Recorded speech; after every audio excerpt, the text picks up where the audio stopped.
This is the all-new Chetak 3501. And while it externally looks almost identical to the older 3201, a lot of this is new. There's a new frame, the battery pack placement is changed, a larger boot is a byproduct of those two things, and there are a few more incremental changes as well. I'm going to run you through all of them in this short walk around video.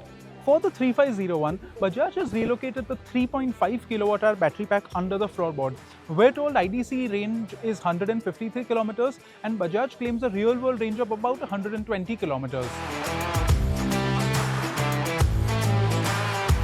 As a result of the battery being placed under the floorboard and the 3501 using a brand new frame, Bajaj has been able to liberate a lot of boot space under this seat.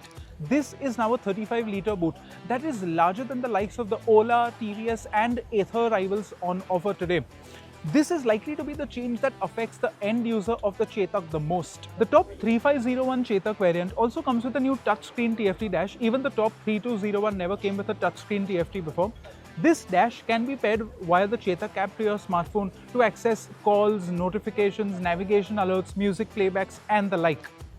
Bajaj has also increased the seat length on the Chetak 3501 by 80 mm, and while the Chetak was never really a cramped scooter before, this is only a move that will increase the comfort for both the rider and the passenger. To show you how two adults sit on the Chetak, I'm going to call our cameraman Ashley. Ashley?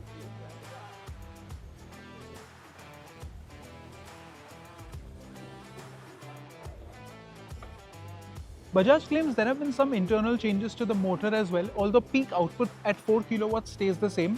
On this top 3501 variant, top speed is 73 kph and the 0 to 40 kph time is also the same as the old 3201. Bajaj has lined up all the variants of the Chetak 35 series, so I'm going to give you a quick rundown of all of them. This is the top 3501, we've explored this one in detail, so we'll move on to the next one, that is the 3502. It carries over most of the hardware, including the front disc. The mid-spec Chetak never had a front disc, this one now does. It replaces the lockable glove box of the 01 with two open storage cubbies, and you don't get a key fob, instead you get a physical key. The TFT dash over here is also much simpler, you don't get touch sensitivity, but the rest of the scooter is the same. The seat padding is a little simpler, but it still gets a dual tone seat. And that leaves us with the Chetak 3503. This is the lowest variant in the Chetak lineup. It's the only one to make do with a front drum brake, the color LCD display and simpler switchgear from the previous Chetaks. And its motor is the least powerful of the bunch. It's only restricted to 63 kph. Don't worry though, the rest of the features like the big boot are still carried over from the new Chetak that was shown today. The rest of the scooter is pretty much the same that it's always been, including its design, and that's no bad thing. The Chetak has always been one of the better looking EVs out there with its flowing, rounded design panels. And it is also the only one to come with a proper metal body.